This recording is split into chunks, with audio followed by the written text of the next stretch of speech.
Howdy Internet. Been a minute since I put any videos up on my YouTube channel. Still getting my new studio into shape. So hopefully more to come once I get that all going. But something kind of exciting happened this week. Akai came out with an update for the MPC Live, and it's 2.10, which added some instruments, which is cool. But something that's actually kind of more interesting to me right now is the addition of the ability to use audio interfaces, external audio interfaces with the MPC Live. So today I'm going to show you what it's like to do that with the modx, which if you didn't know, the modx and the montage can both act as audio interfaces. So the modx has 10 channels of audio over USB, and the montage does the full 16. But the way you set it up for use on the MPC Live or with your DAW is you go to, I always just click the little USB symbol up on the screen. My autofocus is struggling today, so apologies. And then I click the audio record on DAW button, which is the button number 3 under quick setup. And what that does is make it so that all of the audio for your parts go onto their own discrete stereo channels. So then on the MPC Live, what you do is go to the menu and then hit the little gear and go to the audio device menu, and it will probably say internal by default on yours, and then you'll see any options you have to choose from. And in this case, I have Yamaha Corporation modx. And so once that's selected, you'll also want to make sure the 32 inputs and outputs button or checkbox is checked. I've already done that, but the first time you check it, you'll have to actually reboot the machine.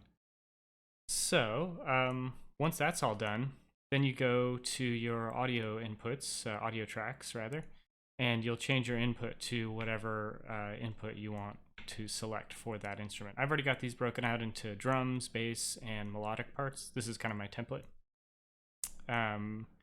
And let me just play you a couple things. So first on the modx, I've got just a little plinky part that happens there, and that's running out to channels 5 and 6, and you can see on the MPC Live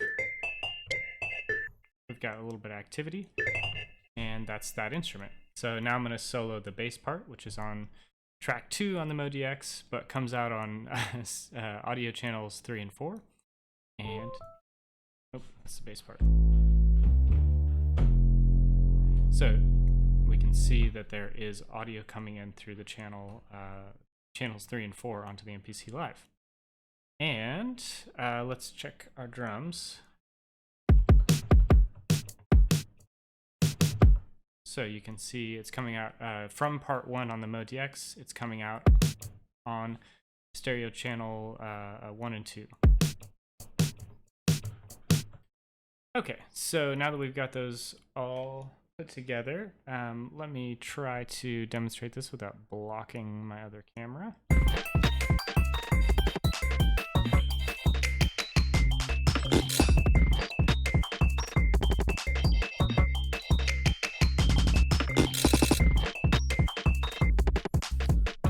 So you can see while I'm playing that the drum goes to channels 1 and 2 on the MPC Live, the bass to 3 and 4, and the melodic part to channels 5 and 6. And so it's all broken out separately. So what we can do if we wanted to is go to our recording. Already done some recording on sequence 1. Let's do this. So everybody's armed. Let's see, set up the tempo. I think it'll automatically set the tempo because I'm doing MIDI sync. Oh, I should show you that real quick first. If we wanted to play the actual internal engine of the MPC Live, you can, I'll disarm those tracks and arm the plugin for the electric piano that I've already set up. Try not to block my other camera.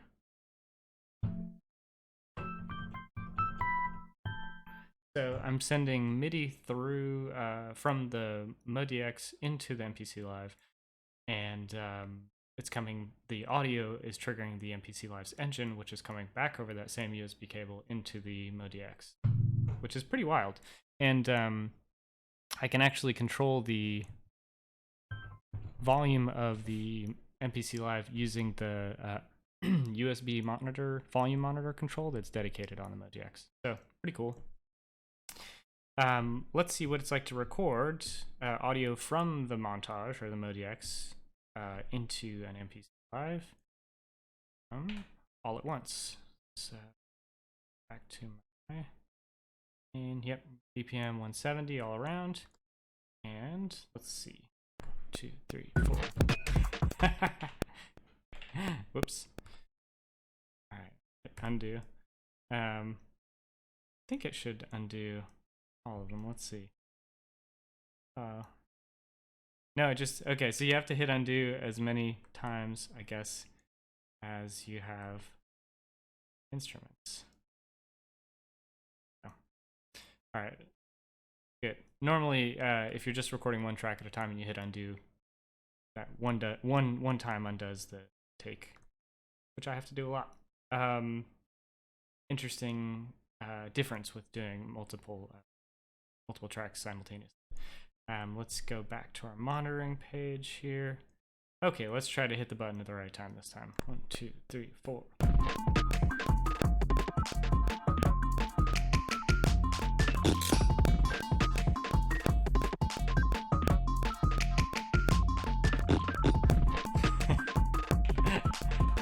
All right, not my most musical take ever, but let's see what happened.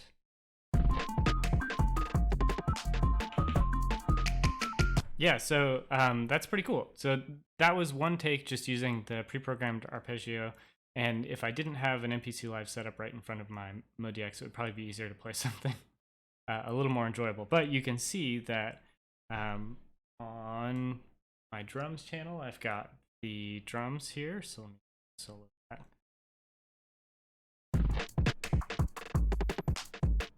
And we can take and process the audio from there. And if I go to melodic part 1 now.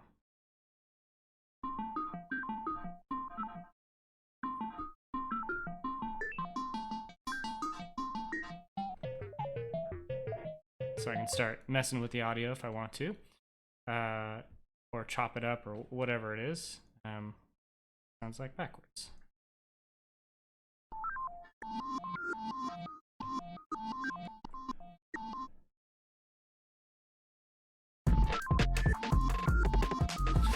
It's pretty cool, actually. And then if we go to the bass part, you can see. For some reason, it's not letting me. Oh, bass. Where did my bass go to? So yeah, there's a couple things still a little maybe buggy with the firmware that I haven't quite figured out. Right now, it's not letting me select the bass part. And I don't know if you saw, but when I went to bass screen, the waveform is not showing. But the audio is there. So like if I solo bass, and the meter is not active. So there's a couple of things still maybe to be worked out with this firmware. And maybe that's, I've got the MPC Live version 1, so maybe it runs better on the 2 or MPC 1. But aside from some of those kind of oddities, which hopefully they'll work out in a future update, this is pretty exciting. So I hope this was enjoyable or useful or gives you ideas for some of your other gear, maybe that's a class compliant audio interface, and go forth and make weird music. Hope that helps. See you later.